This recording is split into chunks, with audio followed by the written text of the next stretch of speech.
espectro de diseño por sismo, se va a tener que incluir el factor de comportamiento sísmico Q, el modelo estructural, las acciones por sismo, combinaciones y factores de carga. Es decir, nosotros vamos a tener que entregar una descripción general. Entonces, para ello, lo que vamos a hacer, para que ustedes esto lo asimilen bien, lo que vamos a hacer es, vamos a hacerlo para nuestro proyecto. Para ello, primero les voy a enseñar cuál es el proyecto. Este es el proyecto con el que nosotros vamos a trabajar. Este es el proyecto con el que vamos a trabajar y al cual le voy a llamar proyecto de clase. Este proyecto le voy a llamar proyecto de clase. Ahí le puse florecitas y todo esto. Quiero aclarar que ustedes no tienen que entregar la fachada de su proyecto. No la tienen que entregar. Yo la puse para cuestiones didácticas, digamos. Observen que la altura del edificio es 1550 aproximadamente, que no es lo mismo que la altura del modelo. Esa es otra cosa. Esto lo vamos a ver más adelantito en esta misma clase. Ya tengo entonces la fachada. Yo le puse una fachada trasera de atrás, fachada posterior, una fachada lateral que toda esta información ustedes no la tienen que anexar. Pero aquí mi objetivo es que vean ustedes cómo sobresalen, en mi caso, los balcones. En cuanto a la planta, yo no la hice, esta distribución arquitectónica, me la hizo mi cuñado, Poncho Olvera, él me hizo esta distribución arquitectónica. Y de aquí, lo más importante que quiero que vean es que los muros divisorios son todos divisorios y no coinciden con los ejes estructurales de mi, de mi, de mi estructura, de mi edificio. Estos serían los ejes estructurales, miren, los que unen a las columnas. Este sería el otro eje, y este sería el eje 1, este es el eje 2, el eje 3, 4 son ejes estructurales. Y en la otra dirección, por lo mismo, estos son los ejes estructurales. Allí irían lo que se llaman las traves principales, que son las traves que unen a las columnas y que forman parte del sistema sísmico del edificio. Ahora bien, yo después voy a tener que considerar unas traves que se llaman secundarias. Eso lo vamos a mencionar más adelante. Pero por lo pronto y lo más importante es que ustedes vean que todos los muros van a ser de relleno, van a ser divisorios. No necesariamente tiene que coincidir con los ejes estructurales, son ejes arquitectónicos, y pues ya tendrá que ver el, este, el arquitecto cómo hace esa distribución, eso es cosa de él. En nuestro caso, entonces, todos los muros van a ser de relleno. ¿De acuerdo? Bueno, ahora, esta sería lo que se llama planta baja.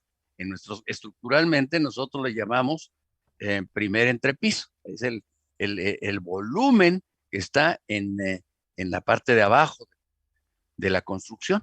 Nosotros lo vamos a emplear para estacionamiento en el proyecto de clase. Ahí está una información que yo les mandé a ustedes, que es, por un lado, las coordenadas del predio.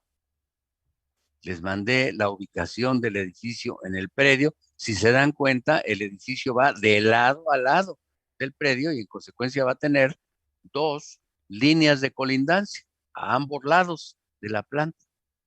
Esta planta mide, y eso no lo vieron ustedes, no hubo tiempo de distinguirlo, pero mide 25.5 aquí, 14 metros aquí, y de altura tiene una altura de aproximadamente 15.50.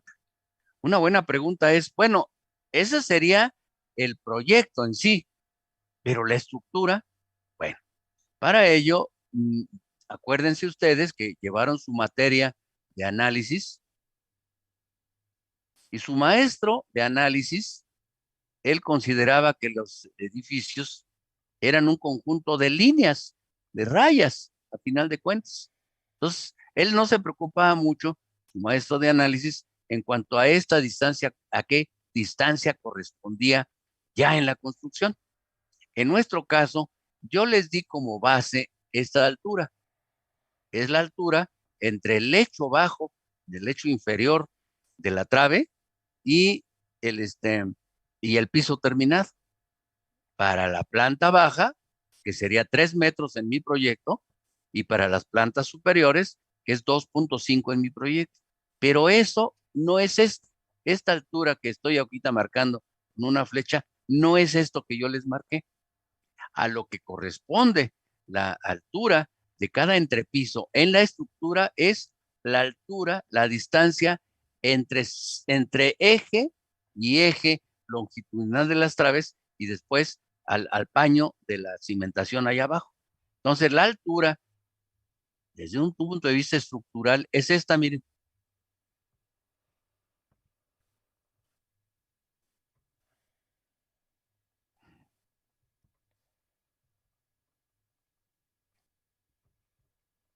Esa sería la altura de del entrepiso desde un punto de vista estructural.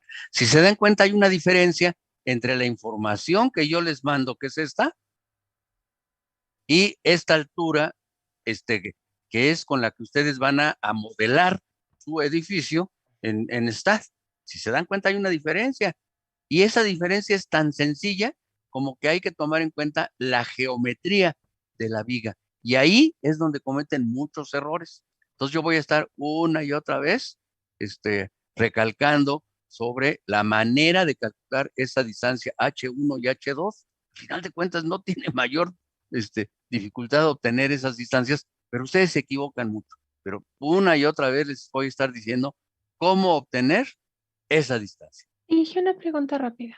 Dime, hija. Me imagino que pues por lo que vemos se obtiene el centroide del elemento o de la viga, pero se toma en cuenta el área de la viga desde el piso superior hasta donde Sí, termina sí, o sí, sí, solo el centro. porque no, la viga, su sección transversal, en rigor, la sección transversal tendría que tomar en cuenta un pedazo de losa, pero no, nosotros vamos a considerar como si la viga fuera nada más esta zona, mira.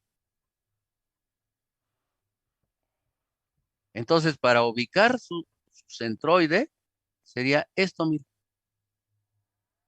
Ese sería el centroide de la viga, ¿de acuerdo? Y a partir de ahí, es donde se toma la cota del modelo. Quiero aclarar que ese centroide, ese define, digamos, que con alguna deficiencia, el centroide real de la viga. El centroide real de la viga toma en cuenta o debía tomar en cuenta un pedazo de losa. En rigor, las vigas de una estructura como la nuestra, en realidad, se configuran como vigas T, que tienen una configuración T, pero nosotros no, usualmente no se considera así, usualmente se considera como si fuera rectangular. Y ahora sí, sería la distancia al lugar, al punto en donde se dice estructuralmente, se dice que ahí se concentra la rigidez de la viga, de la trave. ¿Sí se entiende? Bueno, pues ahí está. Entonces ya tengo esta información que yo les mandé a ustedes y ahora viene la imagen del predio de nuestra de nuestra, este, de nuestra, de nuestro elemento, pues, de nuestro proyecto. Para ello, me voy a ir, para establecer la imagen del predio, me voy a ir para definirlo. Vámonos de aquí. Ahora sí, vámonos de aquí y vámonos aquí.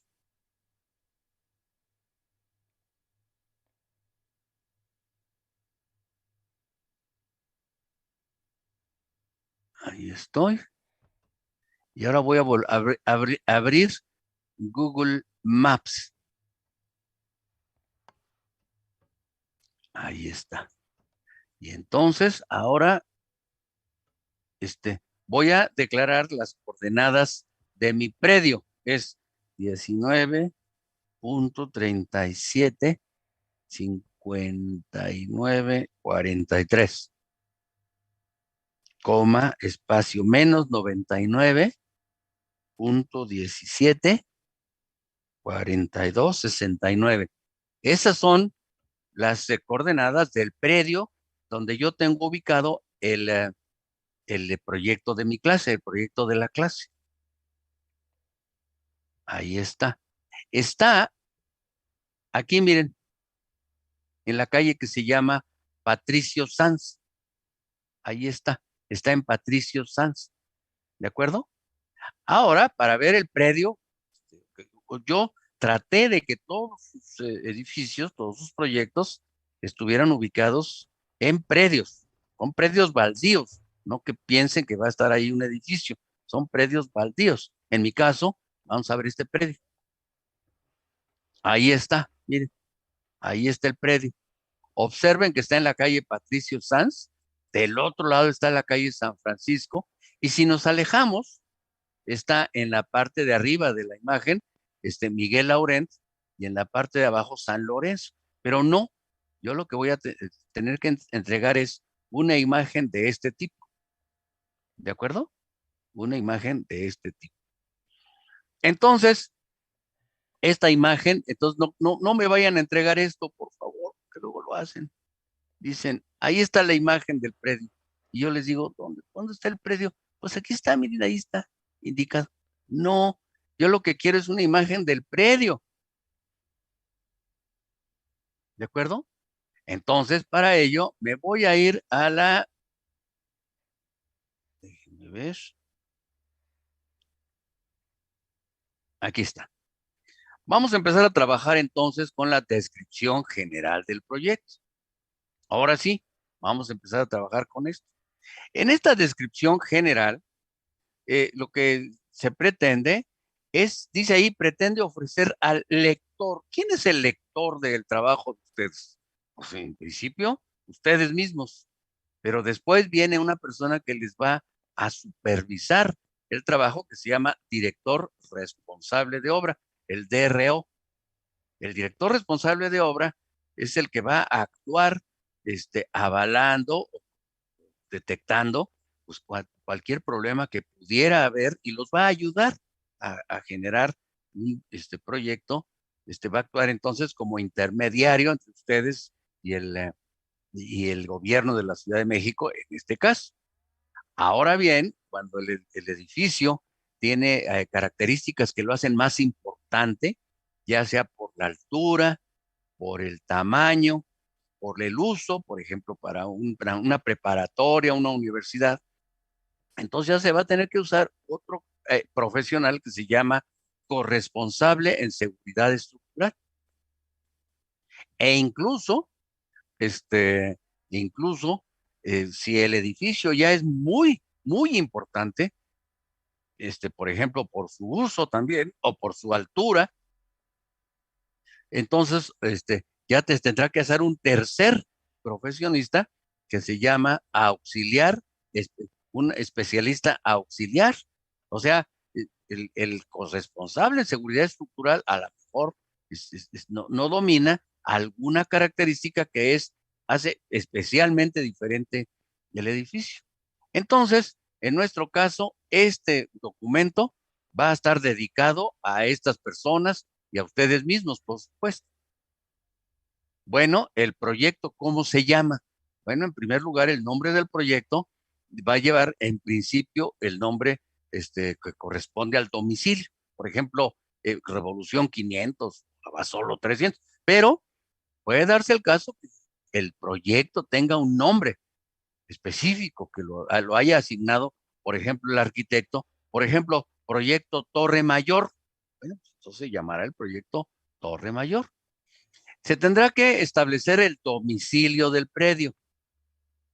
Se tendrán que establecer las coordenadas del predio. Después, el uso principal que se le dará al edificio. Después, las dimensiones principales, las dimensiones principales de la construcción. En este caso, las dimensiones principales de la construcción ya se las mencioné anteriormente, ahorita las vamos a poner. Después, el tipo de estructura, los materiales componentes de los sistemas de piso, las propiedades de los materiales estructurales empleados. En general, entonces, aquí hay un listado de las cosas que se tendrían que considerar en la descripción general de la estructura. Ahí está. Entonces, todo este listado de, de características de la estructura las vamos a poner para nuestro proyecto. A continuación vienen los documentos adicionales. En primer lugar, las plantas estructurales de la construcción. Eso lo vamos a hacer el próximo miércoles. Después viene la imagen del predio en Google Maps. Eso es lo que estábamos viendo hace rato. Ahorita lo vamos a ver para nuestro proyecto. Después, la definición de zona geotécnica en Google Earth, indicando una distancia. Ahorita vamos a ver eso y vamos a ver cómo se establece esa distancia. Y finalmente, el espectro de diseño del sistema que se llama SACID. Entonces, como, miren, sería muy latoso estar hablando y hablando de todo esto, pues mejor vamos a trabajar directamente sobre la descripción del proyecto de clase. Este ya es el primer concepto. Y el concepto se van a poner ustedes ahí, descripción general del proyecto. Profe, ¡Ew! disculpe que lo interrumpa, pero No, no, no, podemos grabar, empezar a que grabar si la... pueden grabar. Miren, si quieren grabar o si quieren que haya una grabación, aquí es lo que tenemos que ponernos de acuerdo. Yo quisiera que hubiera una persona, una sola persona en el grupo que pudiera grabar, nada más una persona. Porque si son varios, yo les tengo que estar dando a uno por uno la autorización de grabación. La otra sería que yo me encargara de la grabación. No me quiero tampoco meter en eso. Así que alguien se quiere encargar. Tú que me estás preguntando quién eres. Yo, Torreblanca, yo me encargo, profe. ¿Tú te encargas? Bueno, Sí, yo me encargo. entonces, pero espérame. Pero lo que te estoy diciendo es que tú te vas a encargar de la grabación. O sea, al principio de la sesión, yo te voy a dar la autorización a ti para que grabes, pero significa que tú vas a tener la grabación. ¿Estás bien? Sí, sí, yo se las comparto a mis compañeros, nada más que la puedo comentar en Classroom, ¿no? Creo, o si no, hacemos un grupo de WhatsApp y Ah, no, ya. no, no, eso ya es ya como se ordenen ustedes, como ustedes quieran. Pero aquí te voy a decir, allow to record local files. Ahí está, ya estás autorizado. Y él es Vale, el encargado, jóvenes, va. lo que es la descripción general del proyecto que se llama Patricio Sanz 1437. Ahí está. A continuación, este, establecemos una descripción muy rápida de qué consiste el proyecto, el domicilio del proyecto y sus coordenadas.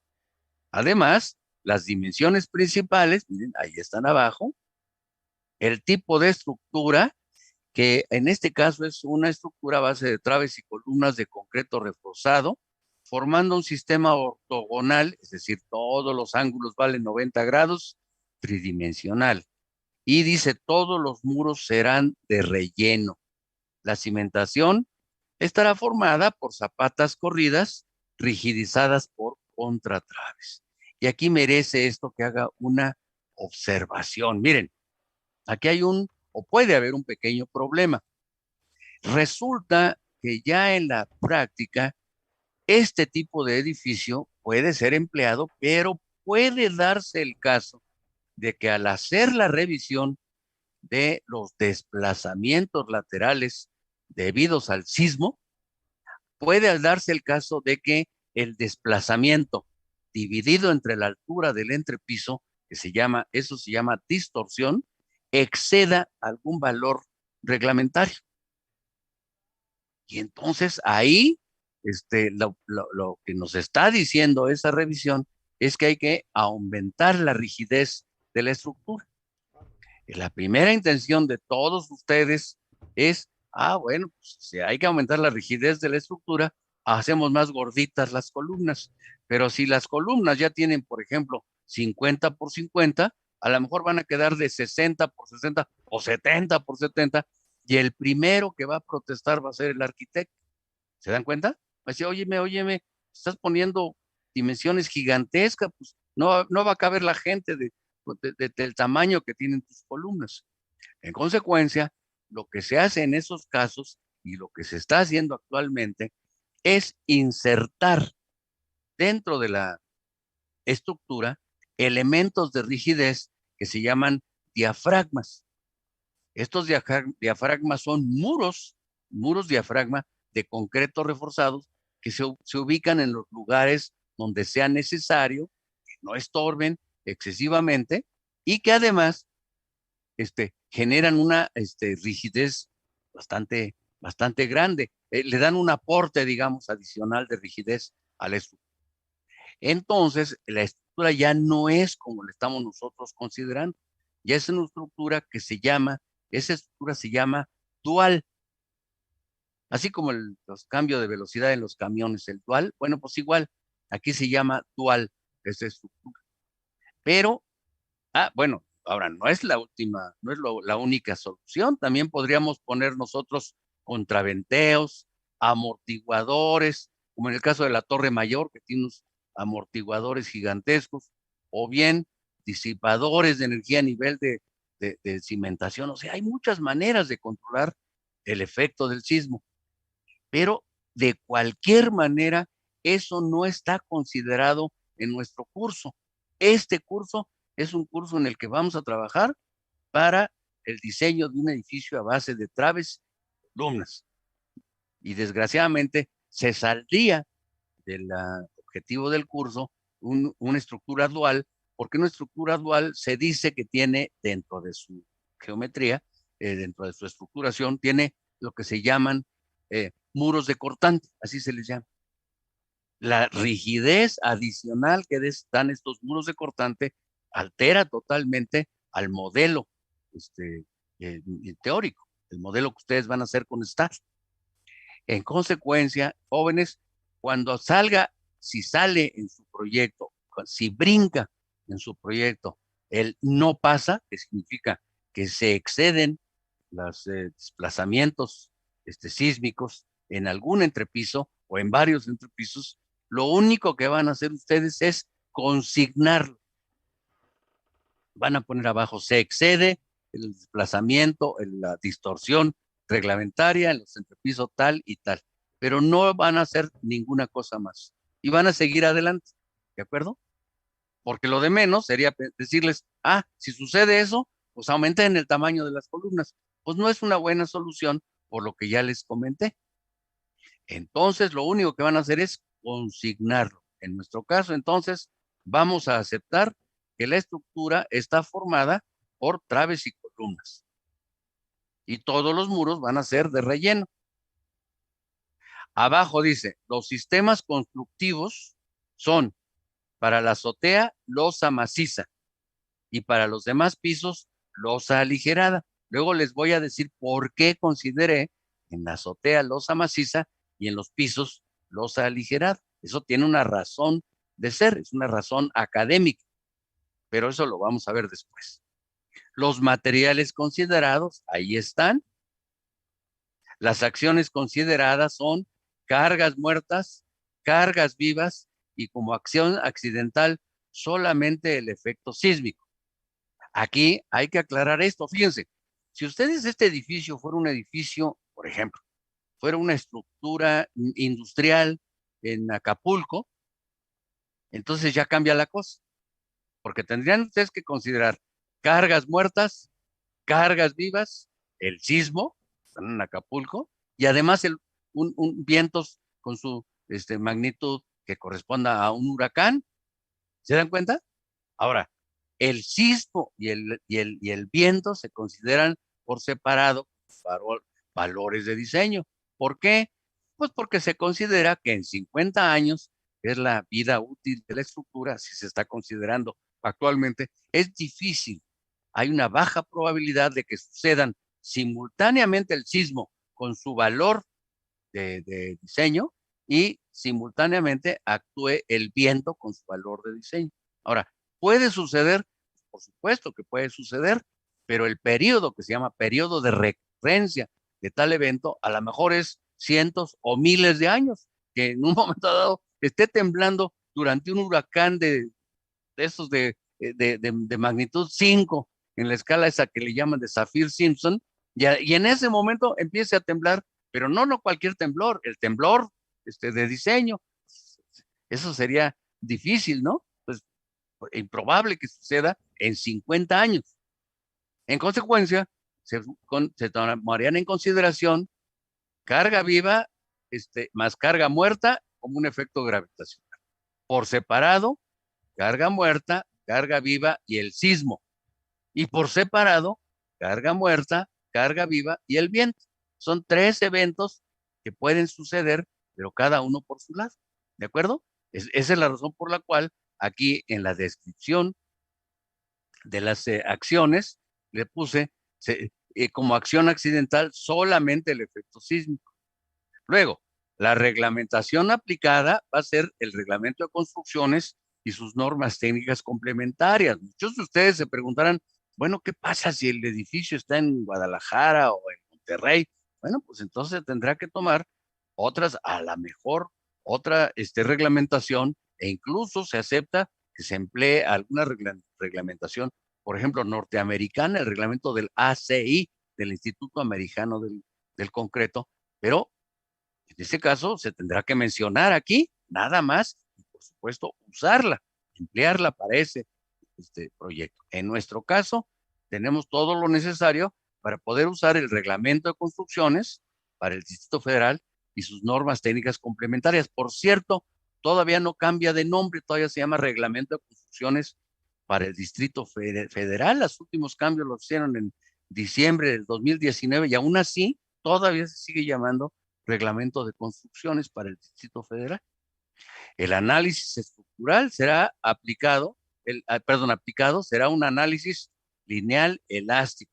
Más adelante veremos que lo que les enseñaron a ustedes en su materia de análisis y el análisis que realiza STAD va a ser lineal elástico.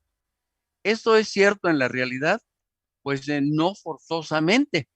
Si el edificio está trabajando para las acciones gravitacionales, pues es válido el análisis lineal elástico. Y si el edificio estuviera trabajando bajo un sismo de los cotidianos, de los que actúan muy, muy seguido, pues a lo mejor el análisis lineal elástico es suficiente. Pero desgraciadamente, el sismo le puede producir a un edificio un comportamiento no lineal y no elástico. Y en consecuencia, en rigor, tendríamos que trabajar con un procedimiento de análisis no lineal, no elástico. Eso, por cierto, lo puede hacer STAD, pero nosotros vamos a trabajar como si el análisis correspondiera a un comportamiento lineal elástico. Y para eso vamos a hacer un truco que, por cierto, es un truco reglamentario para poder usar el análisis lineal elástico empleando o considerando la posibilidad de un comportamiento no lineal y no elástico. Eso lo vamos a hacer cuando modelemos con STAD-Pro. Eso está previsto tanto en el reglamento como en STAD. Por su uso e importancia, el edificio pertenece al grupo B2 en función de la ubicación del predio, de acuerdo con el artículo 170 del reglamento, se establece que el terreno está situado en la zona geotécnica 2. El coeficiente sísmico, de acuerdo con el SACID, es C igual a 0.326 y el esfuerzo de diseño del terreno, según de estudios de geotecnia, anexos, equivale a 11 toneladas sobre metro cuadrado. Bueno, toda esta información que está aquí toda esta información, toda esta, la vamos a ver, vamos a empezar a verla en esta clase y la vamos a terminar de ver las siguientes clases. Pero por lo pronto dice así: el edificio contará con un elevador para 6 personas. El aprovisionamiento de agua será con base en un sistema hidroneumático. Jóvenes, esto quiere decir que para el proyecto de clase yo voy a considerar para mi proyecto que el elevador es para 6 personas. Ustedes tienen prohibido considerar 6 personas. Tendrán que considerar el mínimo que le sigue en los documentos técnicos que yo les voy a pasar, que es para 8 personas. ¿De acuerdo? Lo menos que ustedes podrán considerar son 8 personas. Ahora, ¿por qué consideré yo 6 personas? Bueno, porque es un edificio de uso habitacional de 5 pisos, pues en un momento dado, un elevador para 6 personas es suficiente. Pero si para ustedes consideran que es un edificio de oficinas, en un momento que le llaman de hora pico de la oficina, a lo mejor requieren de mayor capacidad del elevador, porque se tienen que desplazar en la mañana o a la salida. Entonces, ustedes les voy a pedir, por favor, que hagan de acuerdo a su criterio la cantidad de personas para su proyecto. Quiero aclarar que esto no es algo sencillo, el establecer tanto el tamaño del elevador, la velocidad de desplazamiento del elevador, la cantidad de elevadores que se requieren en una estructuración dada, la cantidad de estaciones, porque hay edificios tan altos que no es un solo elevador, son varios elevadores que se tienen que tomar para ir subiendo en distintas etapas del edificio alto. Eso, usualmente no lo propone ni siquiera el arquitecto, lo propone el técnico, el ingeniero que proviene de la fábrica. Por ejemplo, puede ser Mitsubishi, puede ser Otis, Schindler, cualquiera de estas compañías. Entonces le mandan un especialista y el especialista le dice: a ver, vamos a ver su proyecto. Pues mire, yo le sugiero para su proyecto que utilice este tipo de elevador. Pero en nuestro caso lo vamos a tener que hacer como lo vamos a tener que hacer de acuerdo a nuestro criterio. Vamos a empezar entonces a establecer, como les decía yo anteriormente, los documentos de soporte. Empezamos, ¿se acuerdan? Un isométrico del edificio para que yo sepa qué geometría tiene, las plantas estructurales de los pisos. No es lo mismo esto que decir la estructuración del edificio, eso ya está definido. De alguna manera está, digamos que estamos ya con el tipo de estructura y todo esto definido de antemano.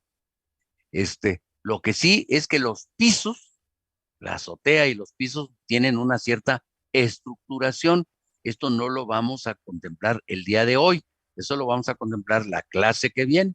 Pero por lo pronto, observen que la azotea tiene traves principales, una simbología punto raya, y traves secundarias con una simbología 2 puntos raya, y que aquí la estoy poniendo con color rojo.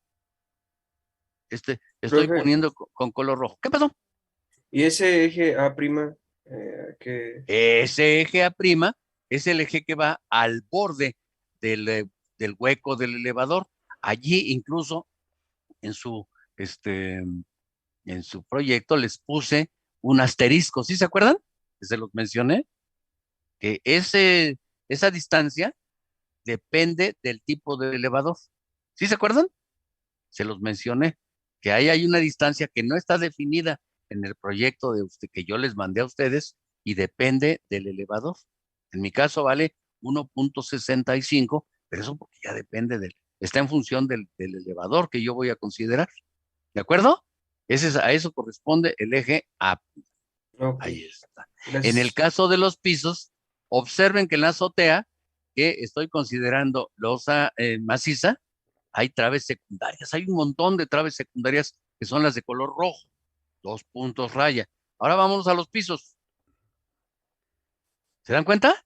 En los pisos hay muy pocas traves secundarias. ¿Por qué? Pues porque los pisos, por cierto, los proyectos de ustedes, los tableros que estamos considerando para los pisos son hasta de 550 por 550 o 550 por 6, cosas así. Son tableros grandes. Y sin embargo, con losa aligerada se resuelven fácilmente, no tiene mayor problema. ¿De acuerdo? Esto lo vamos a hacer la clase que viene. Ahora vámonos al otro documento, los otros documentos. Vista del predio en Google Maps. Observen que el predio lo estoy planteando, esta vista en Google Maps, lo estoy planteando así. Se alcanza a ver la calle Patricio Sanz, pues en este caso consideré que pues, no está mal que se vea la calle del otro lado, pero observen que estoy delimitando el predio de esta manera. Ahí está. Entonces yo les pido a ustedes que delimiten su predio de la misma manera, les sugiero a ustedes, incluso que pongan aquí una hacia el norte. Como es Google Maps, aquí no tiene problema, ¿eh? Google Maps siempre ordena, es decir, está situado el norte, es la vertical hacia arriba. Y entonces déjenme ver, no sé si, no, aquí está. Entonces la delimitación de la que de la que estamos hablando, pues sería esta, ¿no? Sería, por ejemplo, por poner un ejemplo, sería esta. ¿De acuerdo? Es la que estoy yo considerando. Creo incluso que este proyecto, este predio en especial, creo que va de lado a lado, ¿eh? Creo que va de lado a lado. O sea, da a la calle Patricio Sanz y da a la calle San Francisco. Pero en mi caso yo consideré, no tengo mayor problema en considerar esta zona como la zona delimitada del predio. Déjenme ver.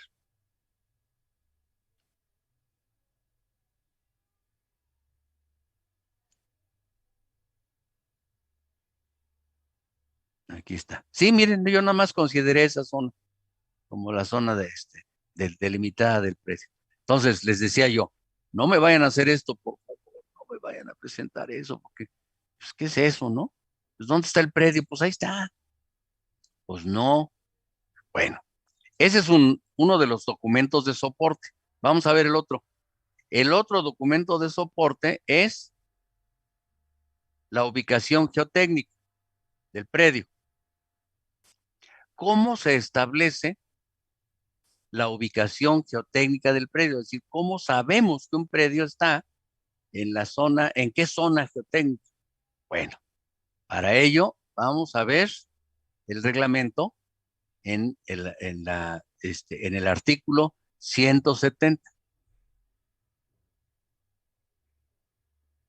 Vamos a ver qué dice el artículo 170 del reglamento. Ahí está.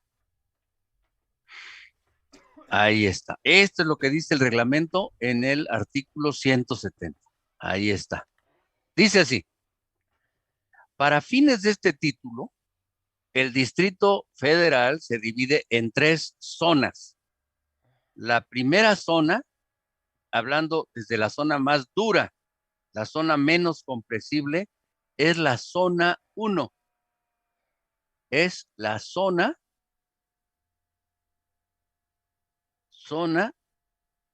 1. Esta zona se llama Lomas. Después sigue la zona 2. Esta es más compresible, es más blanda, pues. Y esta se llama Transición. Y la tercera zona es la zona 3. Es la zona más compresible, la zona más blandita. Y esta se llama la zona lago. Aquí le llama lacustre. Bueno, nosotros llamamos lago. Ahí está. Lomas, transición y lago. Desde el punto de vista de desfavorable, la zona más desfavorable es la zona del lago. Ningún proyecto está en la zona del lago. ningún proyecto yo lo ubiqué en la zona del lago. Todos los proyectos están en Lomas, zona 1, o en Transición, zona 2. ¿De acuerdo? Ahora, ¿cómo sabemos si está en zona 1 o en zona 2? Esas es las únicas posibilidades. O está en zona 1 o está en zona 2. Bueno, para ello, lo que hace el reglamento dice lo siguiente. La zona a que corresponda un predio se determinará a partir de las investigaciones que se realicen en el subsuelo del predio objeto del estudio, tal como se establece en las normas. En caso de edificaciones ligeras o medianas, que es nuestro caso, cuyas características se definan en dichas normas, podrá determinarse la zona mediante el mapa incluido en las mismas. Nosotros vamos a emplear entonces un mapa de zonificación geotécnica. Ahorita se los voy a dar, les voy a decir dónde está. Dice, ahora, dice, los predios ubicados a menos de 200 metros de las fronteras entre dos zonas se supondrán ubicados en la más desfavorable. Para acabar pronto, miren, jóvenes, es así. Si yo tengo la frontera aquí, esta es la frontera, entre la zona 1 y la zona 2, y podría ser también incluso entre la zona 2 y la zona 3. Si el predio está en la zona 1, pues está en la zona 1, pero si está pegadito a la zona 2, se supondrá, lo brincaremos a la zona 2. Ahora, si está en la zona 2, pues te lo supondremos que está en la zona 2, pero si está pegadito a menos de 200 metros de la zona 3, lo brincamos a la zona 3. Es decir, lo que dice el reglamento es los predios ubicados a menos de 200 metros de las fronteras entre dos de las zonas antes descritas se supondrán ubicados en la más desfavorable. Fíjense, ubicados a menos de 200 metros de las fronteras entre dos de las zonas antes descritas. Bueno, vamos a ver cómo se hace esto entonces. Empezamos. En primer lugar, en la plataforma, yo ya les subí a ustedes lo que se llama un layer, una capa. La capa se llama capa base de zonificación geotécnica.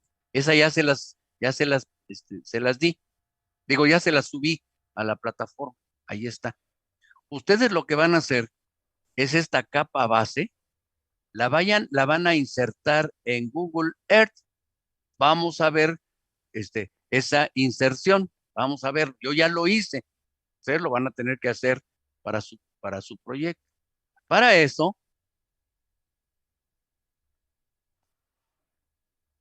ahí está. Abrimos Google Earth.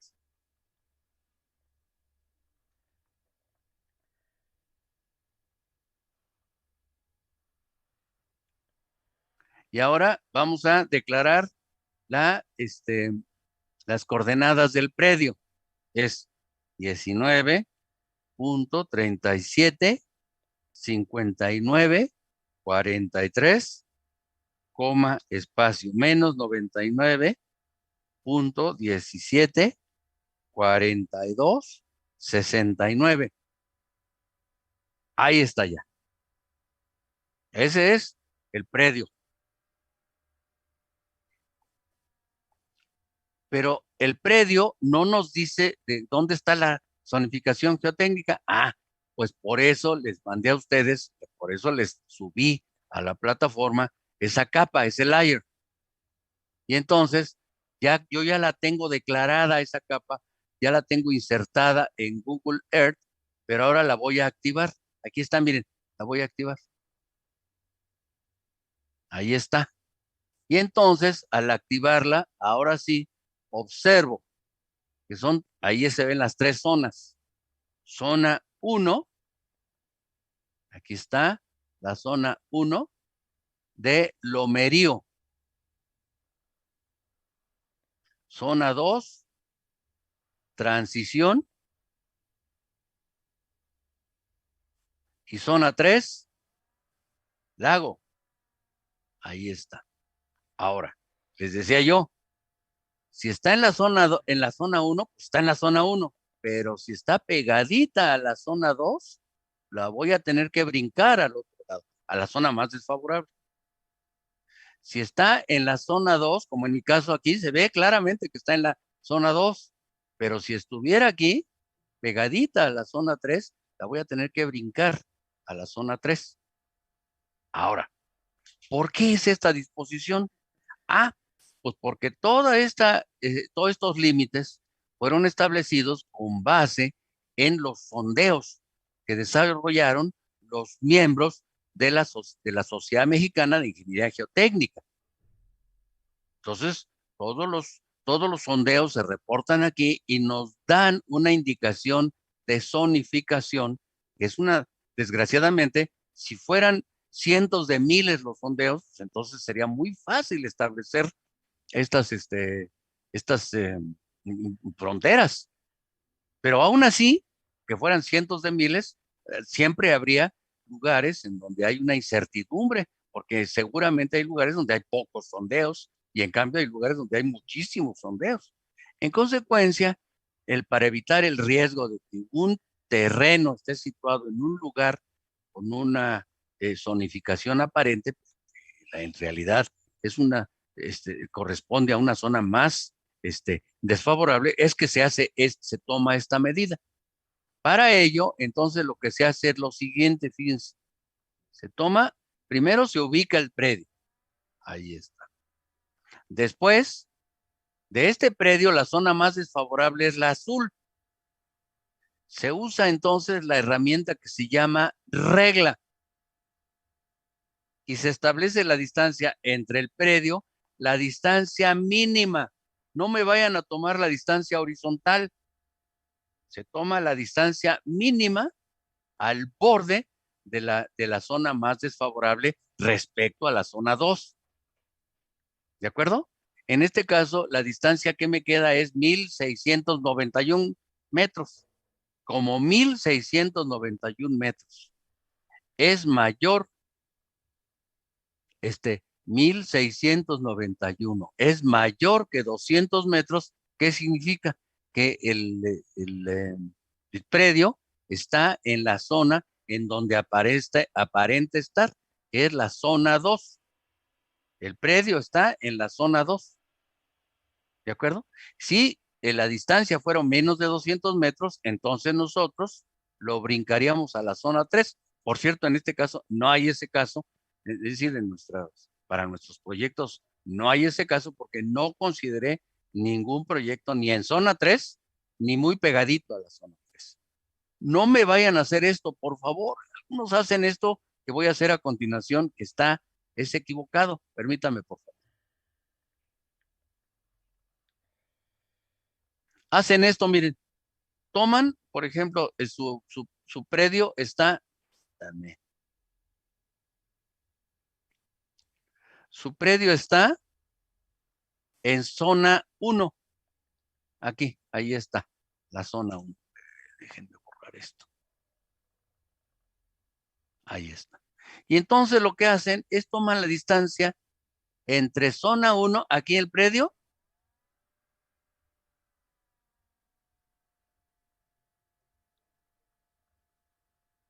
no me está obedeciendo a ver, herramientas, regla, no me está obedeciendo. A ver, ya sé, que se me hace que tiene ahí atorada un texto.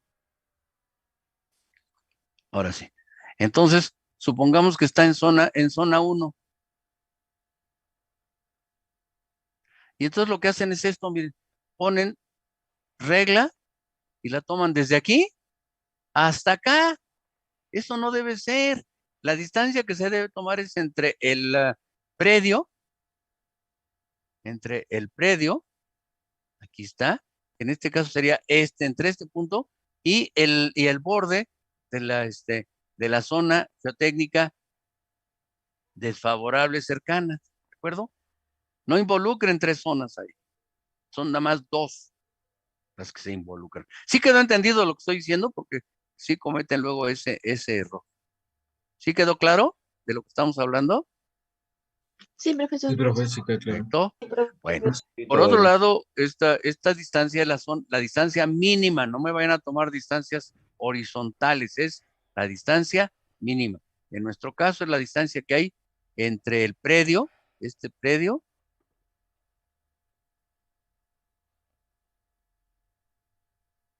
entre aquí, y este es como 1700, sí, como 1700, ahí así.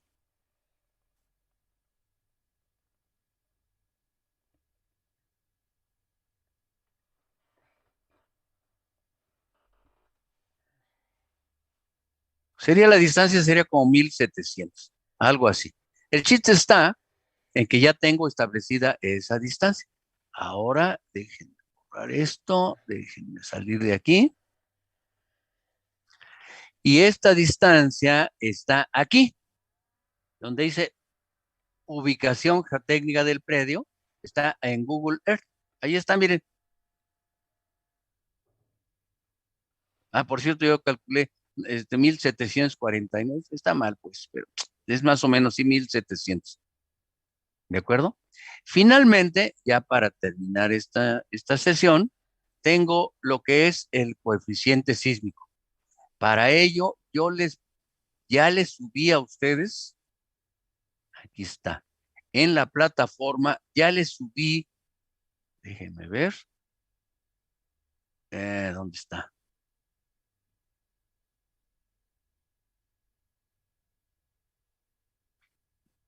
Ah, caramba, no lo subí a este grupo entonces. El SACID.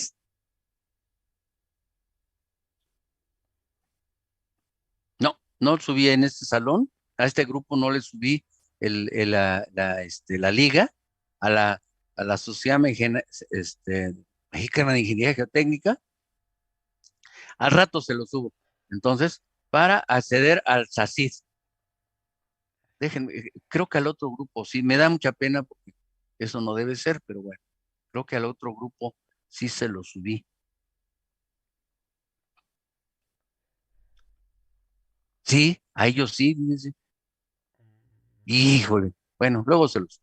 Bueno, pues entonces ya les di a ustedes esta liga. Con esta liga se van a la Sociedad Mexicana de Ingeniería Geotécnica y escogen donde dice aquí sacid.zip, ¿de acuerdo? Y obtienen con sacid.zip un programa, obtienen un programa, aquí está, y este programa lo instalan en su computadora y aquí está, SACID, aquí está, la letra S, aquí está. Y entonces lo abren, ahí está, y nuevamente declaran las coordenadas del predio. En mi caso va a ser 19.37, 59.43, y del otro lado está las coordenadas, que es menos 99, 17, 42, 69. Y una vez que hacen el cambio, tiene anclado ahí un punto el SACID, nos cambia al nuevo lugar, ya está, ya le puse cambiar, nos ubica en el nuevo lugar y nos muestra lo que se llama el coeficiente sísmico. Aquí lo pueden ver ustedes en esta zona, el coeficiente sísmico C. Aquí está, miren. ¿De acuerdo? Y más adelante veremos que esa es la primera información, pero después nos da lo que se llama un espectro de diseño, que sería ese. Eso lo vamos a ver después. Y ahorita, entonces, déjenme salir de aquí. Profesor, ¡Ew! bueno, yo para la clase de mampostería nos había compartido mi maestra un link, pero era sacid.unam, que es Ay, directamente, ese está teniendo muchos problemas. no está teniendo. SACID.unam. Vamos a homogenizar con este, ¿no? Con este SACID. Ah, vale, profe. En rigor tendría que ser este, pero aquí él está teniendo una serie de problemas que mejor vamos a trabajar con este. Este es más noble, digamos, tiene Ah, menos vale. problemas, ¿sí? Sí. Bueno, déjenme salir de aquí y jóvenes, nos vemos el miércoles. Nos vemos el miércoles. El miércoles lo que vamos a hacer es hacer la estructuración del edificio